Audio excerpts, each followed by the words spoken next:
지난주부터 다시 분위기가 올라오고 있는 내부자들 더불어민주당 안민석 의원과 자유한국당 김성태 의원님 나오셨습니다. 안녕하십니까? 네, 대통령 전용기를 타고 온 안민석 의원입니다. 평생 텀 타오셨죠? 네. 네, 김성태 의원입니다. 반갑습니다. 김성태 의원님, 예. 전용기 타보셨어요? 못 탔습니다. 여당 10년 동안에 한 번도 못 타셨어요? 그렇습니다. 이게 아무 의원이나 태워주는 게 아니에요. 그래서 참 저도 MB 정권, 박근혜 정권 이 주류 생활을 못하고 계속 비주류였는데 제가 아는 우리 안민석 의원도 수도권 내리 사슬을 하면서 한 번도 주류의 길을 걷지 못했기 때문에 대통령 수행단에 끼지 못했는데 이번에 방미 수행단 대통령 첫 이렇게 애교 순방에 같이 동행했다는 것은 대단한 일이고 거기에 또 같이 타고 갔다는 것도 대단한 거죠. 제가 제 입으로는 비주류라고 이야기하지만은 제 몸은 이미 주류 깊숙이 박혀 있습니다. 근데 그렇지 않아도 요즘 안민석 의원 어깨에 힘이 많이 들어가 있는데 예. 이번 성과로 얼마나 힘을 더 주고 다닐지 참 사실상 안민석 의원이 귀국한 다음 날 같이 이제 저기 소주를 한잔 했어요. 예. 한잔 했는데 이렇게 무용담처럼 널어놓는 이 자랑을 들어주느라고 내가 참 힘들었습니다. 마치 안민석 의원이 거의 대통령 같은 착각이 들 정도로 대단했어요. 우리 공장장도 잘 아시지만은 저분은 자랑할 거리가 생기면 기본 3년은 우려먹는 사람인데 아니, 한 5년 정도 우려. 이번에 특히 문정왕후 어보 반환건은 그건 제가 본 20년 정도. 사실 정치인의 한 사람으로서는 대단한 일을 했기 때문에 저 생색은 제가 볼 때는 5년은 우려먹을 거라고. 5년, 20년 정도. 김성태 의원님 이제 살아나신 것 같아요. 네. 그런 이야기를 하지 말라고 그러니까. 아닙니다. 저희가 오늘 하시는 것도 음악도 준비돼서 나갈 수도 있고요. 아니 그래도 제가 미국 잘 다녀오라고 네. 여비를 주신 여야 의원들 중에서 유일한 분이에요. 그래도 참 미국 잘 다녀오라고? 당은 틀리지만은 항상 형님 같은 딸로 남은 게 푸근한 있었나요? 든든함이 계셔서 참 제가 좋아하고. 얼마나 받으셨습니까? 용돈을 하라면서. 밝혀도 됩니까 이 자리에서요? 150불 정도요? 딱 봉투를 만져보니까 네. 참 창피한 이야기 하지 100불짜리 한 몇 장 정도일 거라고 딱 그러니까요. 생각했거든요. 그래서 네. 여기 한 500불 정도. 100불 정도. 딱 까보니까는요. 네. 10불짜리 5장. 5만 원. 아니, 과거에 이제 미국 방문을 하셨다가 그런 마음이 남아있는 돈. 거죠. 옛다. 요즘 이제 야당 생활 하시느라고 이제 예탁생활 하시더라고. 힘드시지 않겠습니까? 형편이 어려워서. 네. 근데 네. 그 마음이 참 감사하고요. 근데 네. 제가 50불 주셨어요? 사실입니까? 아니 그런 거 몇 푼 되지도 않는 가지고 굳이 방송에서 노란다는 50불 맞네요. 예. 50불 제가 맞습니다. 지난 이제 내리사선 하면서 예. 이제 13년 동안의 정치 인생 중에서 방미 3박 5일이 가장 길게 느껴졌고요. 왜냐하면 한반도 운명이 방미단 어깨에 달려 있다고 국민들이 보시고 국민들의 눈과 귀가 방미단에 쏠려 있었기 때문에. 하지만 의원님 어깨에 달려있다고는 많은 사람들이 생각하지는 않았어요. 방미단이요. 네. 네. 그래서 말투 하나 발걸음 하나에 제 정치 인생을 건다는 심정으로 3박 5일을 보내다 보니까 그럼 하나요? 말도 극도로 아껴야 했고요. 그만큼 국민들에게 드릴 말씀이 많지 않았겠습니까? 그래서 네. 그 긴박했던 3박 5일의 현장 분위기도 좀 진솔하게 후계에다 네. 담았고 그리고 가까이서 3박 5일 동안 본 대통령의 그 모습, 대통령의 정말 애쓰는 그런 모습을 제가 이제 그저께 후기로 올렸거든요. 그래서 그건 인터넷 찾아보시고 오늘은 이제 직접 나오셨으니까 구두로 전달해 주세요. 어떤 일이 있었는지. 기억에 남는 인상적인 장면들. 예. 제가 이제 제 홈페이지에 올린 글을 보시고서 보신 분들 글이 참 이렇게 재미있고 쫀득쫀득하다라고 좀 책 광고로 과찬하셨는데요. 이어가시려고 그러는 거죠, 지금? 아닙니다. 특히 저는 주목을 했던 게 그 미국 의회를 방문했던 그 2시간 동안의 긴박했던 그 순간. 국내에서도 화제가 되긴 했는데 근데 국내 기자들 누구도 그 자리에 계속 앉아서 내용을 듣지 못했기 때문에 그 상하원 지도자들이 한 자리에 모이는 게 어려운 일이다. 그리고 생각보다 굉장히 길고 그 밀도 있는 대화가 오갔다. 여기까지는 전달이 됐어요. 근데 그 내용이 구체적으로 그 내용을 저도 과연 기자가 배석되지 않은 가운데 상하원 의원 약 20여 분과 안민석 의원, 김경수 의원, 정치인에서는 딱 두 사람밖에 없었고, 네. 물론 외교부 공무원들도 좀 일부 외교 공무원, 외교부 강경화 장관하고요. 한 분인가 뭐 있었다. 안보실장, 정치실장, 네. 그리고 박수현 대변인, 김경수 의원이었는데요. 네. 나머지 분들은 네. 영어를 잘 못 알아들으시고. 그러니까 굳이 저 이야기를 안 해도 되는데. 김경수 영어를 잘 알아들으시는 그 정책실장, 정책실장께서는 이제 와튼 스쿨 나오신 분이고요. 네. 그 다음에 안보실장 외교관 출신에게 영어 잘하시고 강경화 장관님 뭐 영어 완벽하시고요. 근데 이분들은 이런 좀 내부의 그 뜨끈한 그런 핫한 이야기들을 전달을 못 하시잖아요. 그건 대통령이 할 말이니까요. 그렇죠. 네. 그리고 김경수 의원하고 또 박수현 대변인은 좀 영어가 잘 안 되시니까 자꾸 저한테 옆에서 물어보고 무슨 말인지. 네. 근데 이제 제가 전체적으로 여기서 좀 끌어줘야 돼요. 김경수 의원에게 직접 물어보긴 하겠습니다. 그러니까 영어가 짧아서 물어봤는데. 근데 그리고 또 그분들 입장이 뭐 저처럼 좀 자유롭지 못하잖아요. 그래서 제가 좀 후기를 통해서. 근데 의원님이 그 자리에서 발언한 건 한마디도 없죠? 아니요, 이렇게 됐죠. 아니, 그런 이야기들을 제가 이 자리에서 이야기를 세세하게는 못해요. 전반적인 분위기만 저는 전달을. 그러니까 제가 궁금한 거 의원님이 한마디라도 하셨냐 이거죠? 그러니까 그런 이야기를 한마디도 안 할 하신 수가 걸로. 없죠. 제가 이 자리에서. 제가 어떤. 당연히 대통령한테 물어봤으니까. 그 자리에서 저희 역할이 뭐였고. 근데 저기서 이제 언외교란 게 발휘된 거예요. 언외교인데 미국의 상원 하원 의원들도 한국 대통령이나 한국 외교부 장관이나 청와대 안보정책실장하고는 이야기가 흉금없이 안 돼요. 그런데 참 이게 가부 마음은 호라비 갈고 호라비 마음은 가부한다고 같은 의원들끼리는 좀 쉽게 소통이 될 수 있는. 그렇게 상상을 할 수 있는. 아닙니다. 상상이 아니고 그게. 안민석 의원한테 실제적으로 물어봤다. 그게 이제. 의원님. 이제 아까 이 김경수 의원은 초선이고 쉽게 말하면. 영어 잘해서. 이런 역량도 있어야 되고 상당한 무게도 있어야 되고 그런 걸 자기가 다 했다는 거예요. 결론은. 본인이 다 했네. 특별 수행은 해보셨어요? 제가. 전용기 타보셨어요? 전용기를 안 타치도만 나도 대통령 특보로 예? 저도 보셨어요? 이스라엘도 갔다 오고 콜롬비아도 저도 갔다 오고. 이스라엘, 콜롬비아하고 미국하고 이게 질적으로 수준이 틀린데 그렇게. 예? 글쎄, 질적으로 수준이 틀린지 모르겠고요. 예. 뭐 늘 미국 패권주의에 대해서 이렇게 비판하시더니 언제부터 그렇게 또 친미주의자가 제가 됐어요. 특히 이번에. 잘 된 거예요. 아주 잘 된 겁니다. 그렇게 하세요. 아니 근데 실제로 의원님한테 물어봤어요? 아니 그런 이야기는 저한테 묻는 상하원 의원들이 문재인 대통령에게 질문하기도 바빴을 것 같아요. 대단히 저의 역할에 대해서 아직 공장장이 이해를 잘 못하고 있는 거고요. 네. 그 자리에 왜 들어가시나요? 제가 거기 역할이 있었기 때문에 어버 때문에 하시는 거니까 어버? 아 거기서 뭐 미국 의원들하고 무슨 어버 이야기를 했겠어요. 그러니까요. 그러니까 역할이 제 없으니까. 역할이 무엇이었는지 대해서는 묻지 마세요. 그것도 국가 안보입니까? 저 특별 수행으로서 특별한 역할이 그래서 있었는데. 무슨 얘기가 오갔습니까? 보도되지 않은 내용 중에. 이게요.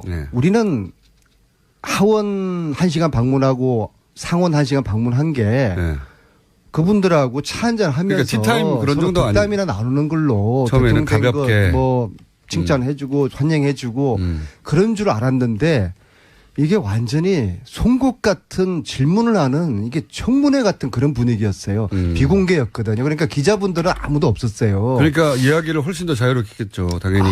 자유로운 정도가 아니라 아주 민감한 문제 있잖아요. 우리 대통령에게 그런 식이에요. 도대체 당신 북핵 문제 어떻게 할 거냐. 계속 당신이 이야기하는 것처럼 대화 타협. 이게 되겠느냐. 저 얘기는 들었습니다. 상원 의원 하나가 누군지도 들었습니다만 상원 의원 하나가 북한과 대화한다고 하는데 당신이 틀렸다. 이렇게 지적했다고 대놓고. 그런 얘기는 누구한테 들었어요? 네. 그래서 그 2시간 동안의 청문회 아닌 청문회를 우리 대통령이 소화를 잘 하셨어요. 이 한미 동맹의 중요성을 강조를 하시면서도 우리의 입장을 아주 그냥 조곤조곤 왜 북핵 문제를 해결하는 데 있어가지고 제재가 능사가 아니라 대화와 타협, 투태력으로 가야 되는 이유를 설명을 하셨고 그리고 사드 문제도 우리 국민들이 촛불혁명으로 나를 대통령 만들었기 때문에 민주주의에 대한 요구가 더 어느 때보다 강하다. 따라서 사드에 대한 절차적 민주주의, 절차적 정당성에 대한 국민들에게 이 한치의 투명함이 없어야 된다. 한치의 투명함, 예. 한치의 불투명함이 없어야 되겠죠. 예. 제가 아직도 긴장감이 세게 들었습니다. 예. 풀리지 않은 것 같아요. 예. 이것이 미국 민주주의, 당신들이 이 시간 미국의 민주주의, 당신들도 이것을 오히려 민주주의 요체가 그거 아니냐? 원하고 격려해줘야 되는 거 아니냐? 오히려 기다려달라. 단 내가 이렇게 절차적 정당성을 이야기하면서 환경평가를 하고 있는 것이 사드를 취소하겠다는 그런 꼼수 부리는 거 아니다. 그런 정말 자신의 이야기를 또 당당하게 하시면서 그래서 그 2시간 동안에 마치 그분들 입장에서 미국 하원 상원 의원들 입장에서는 새로 당선된 문재인이라는 사람이 어떤 사람이 이렇게 또 호기심도 있고 궁금하고 소위 말해서 간도 보고 싶어 하지 않았습니까? 그렇겠죠. 그래서 그러한 2시간 동안에 청문회는 청문회를 대통령께서 당당하게 정말 흔들림 없이 한치의 실수 없이 그거를 이제 잘 소화를 해내신 청문회를 잘 통과한 저는 그런 느낌이었다고 봅니다. 자랑스러운 대한민국의 대통령. 그리고 한편으로 이 자리에 이명박 대통령이 이런 청문회를 당했으면 또 박근혜 자체는 하지도 않았겠지만요. 지난 9년 동안에 미 의회를 방문한 대통령이 우리나라 박근혜, 이명박 아무도 방문을 하지 않았어요. 그래서 그렇게 또 연상도 되면서 상하원 연설을 한 적은 있는데요. 이런 소위 면접을 한 적은 없어요. 그걸 정확하게 전달해 줘야죠. 네.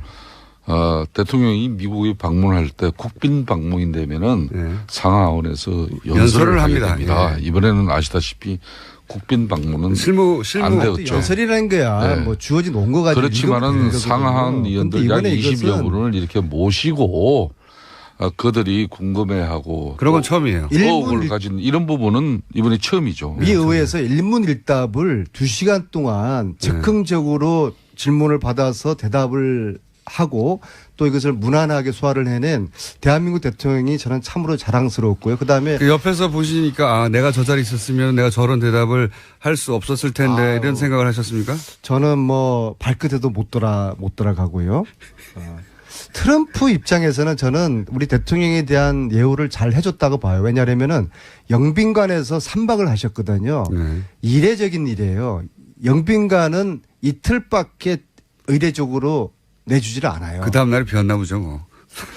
근데 참 청와대 지금 홍보실 청와대 대변인이 청와대 국민소통 수석이 지금 대통령의 그런 방미 행적이나 또 활동상에 대해서 온 국민들에게 너무나 잘 이렇게 언론 지상 매스컴을 통해서 알리고 있는데 굳이 한민석 의원까지 사선위원회 되고 지금까지 무줄도사로 유명하신 분이 그렇게 너무 좀 심하게 말은 비주류, 몸은 주류 핵심. 그렇지만은 이제 사실상. 근데 그 자리에 있었던 사람은 없었기 때문에 이번에 대통령 여야, 그러니까 그 상하원 미팅은 처음 유일하게 유의하게 의원 중에는. 그래서 지금 뭐 후기지만은 그 분위기를 안민석 의원이 다 파악을 했다는 거예요. 그래서 그 상당히. 그래도 제 입이 근질근질해요. 더 드리고 싶은 말씀이. 다 지나갔는데요. 핫한 뭐. 이야기들 참 많은데. 핫한 이야기. 그럼 하나만 더 해봐 주세요. 핫한 이야기. 뭔가 이제 보도가 되지는 않았는데 그때 당시 이런 일이 있었고 그거 굉장히 인상적이었고 재밌었다 혹은 뭐 감동적이었다 혹은 뭐 당황했다 뭐 이런 거 있지 않습니까?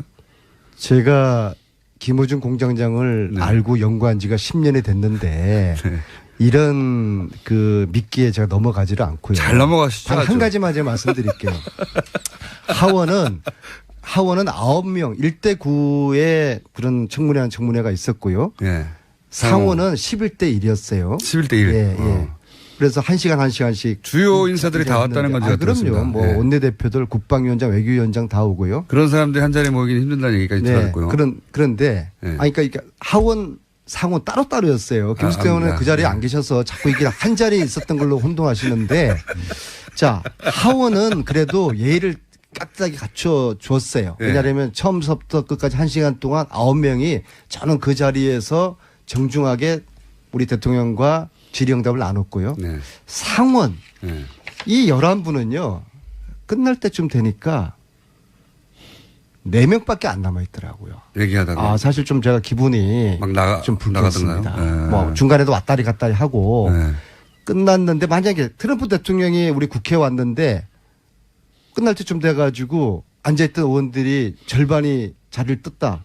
이게 상상할 수가 없는 거죠. 그래서 야 이게 정말 우리 힘없는 나라의 참 서러움. 근데 그게 제가 알기로는 시간 조정을 우리가 그렇게 억지로 했다고 들었어요. 자 11시 45분까지였어요. 네. 11시 45분까지 예정됐는데 한 10분 정도가 오바됐습니다. 네. 자 다시 역지사지로 트럼프가 왔는데 트럼프하고 우리 국회의원하고 저하고 김성태 의원을 만나는데 예정된 시간보다 10분이 늦었다. 그런다고 우리가 다른 약속이 있다고 가겠습니까? 1시간이 늦어도 우리는 앉아있어야 되는 거죠. 우리 그래서 정서는 우리가 그런데 힘을 빌려야 되겠다. 거기는 뭐 시간 관념. 우리 정서는 그런데 거기는 또 그렇지 않은 차이가 있는 아니 거죠. 왜 미국의 입장에서 그들을 이해를 하세요? 그러니까 우리한테 우리의 입장에서 네. 그들을 바라보고 또 한 가지 더 우리의 중요한 민족의 것은 자존이 이번에 중요한 것이죠. 김성태 의원님. 대통령이 이제 이번에 트럼프를 만나고 특히 미국의 상하 의원들을 만나면서 한미 동맹이 갖는 그런 무게감이나 또 북핵을 비롯한 이런 안보 위협의 이중함을 그런 걸 생각했을 때 이번 방미는 사실상 대통령이 미국 순방길 오르기 전에는 상당히 위험했어요. 이게 제대로 되겠냐 하는 정도까지.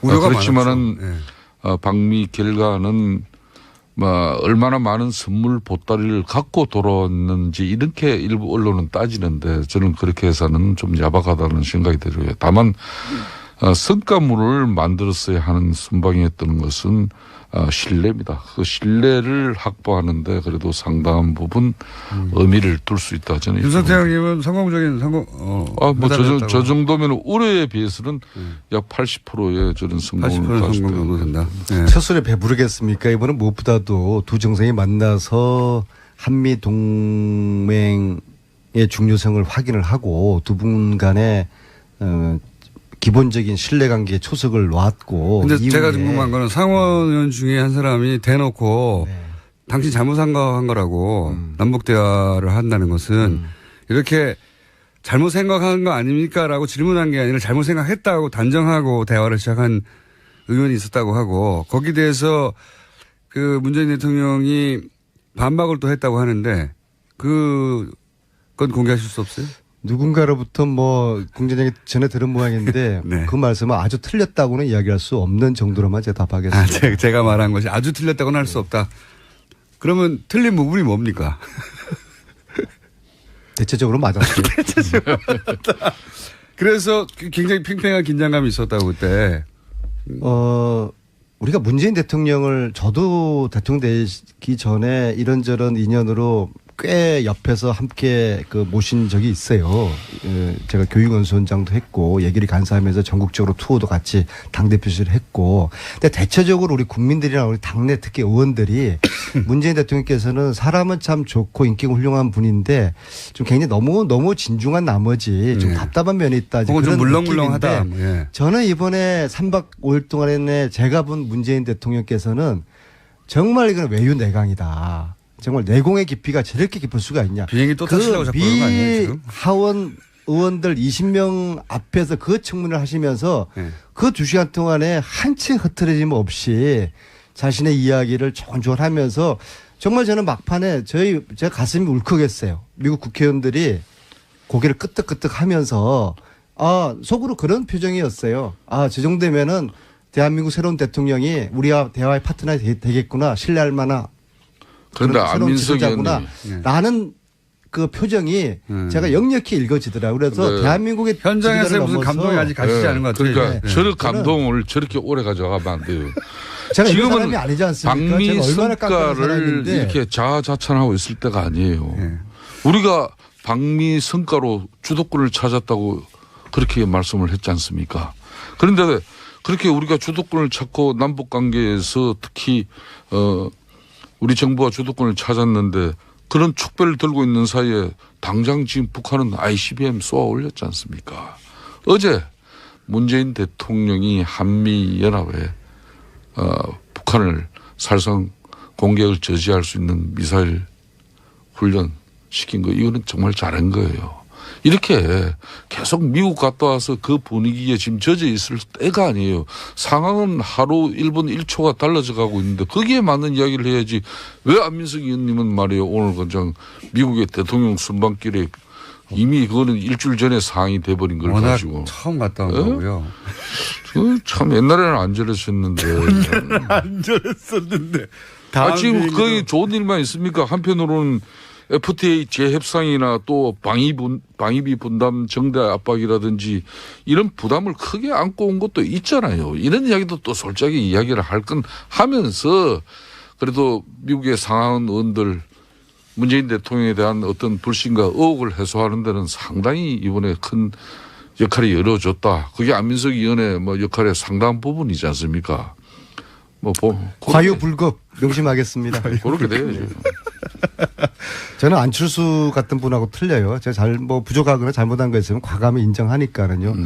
아니 안철수 그분은 항의 들어올 것 같기 때문에 골든 타임을 놓쳐버렸어요. 정치는 사과의 타이밍이 정치는 타이밍의 예술이에요. 자, 그 부분을 거기까지만 하시고 왜냐하면 제가 오늘 김성태 의원님에게도 여쭤볼 게 있습니다. 홍준표 대표하고 정우택 원내대표가 왜 이렇게 싸웁니까? 누가 오른 거죠? 아직은 뭐 싸우는 단계라고 볼 수는 없는 거죠. 이미 싸우기 시작한 것 같아요. 이분들은 제대로 싸우면은 이런 거는 싸우는 거 아니죠. 제가 볼 때는 이제 누구 말이 옳습니까? 어쨌든 지금 막 붙었잖아요. 홍준표 대표가 이렇게 하자고 지금 여당 하는 거 좀 도와준 다음에 봐가면서 공격하자고 했는데 아니다. 정우택 대표는 지금 홍준표 대표가 당내 분위기를 잘 모른다. 이걸 공개적으로 얘기한다는 건 사실 싸우고 있잖아요, 이미. 당 대표로서의 역할과 역량, 소신, 의지 중요하게 지금 내비칠 때고요. 또 원내 대표는 원내 사령탑으로서 교섭단체 간의 모든 협상의 정권을 가지고 있다고 판단들 하고 있습니다. 그게 원론인데. 항상 역대 어느 당대표, 원내대표 간에 그런 문제 때문에 충돌을 하지 않던 그렇지만 이거를 서로 그렇지만 언론을 통해 가지고 비난한 적은 인터뷰를 하면서 드물어요. 뭐 과거도 많이 있었는데 너무 빨리 언론이 매스컴에서 이걸 다루기 시작했다는 것은 좀 주의 깊게 봐야 되는 거고. 정우택 언론 탓하고 말이에요. 정우택 원내대표가 홍준표 대표에 대해서 당선되자마자 인터뷰 통해 가지고 홍준표 대표가 지금 상황을 잘 모른다고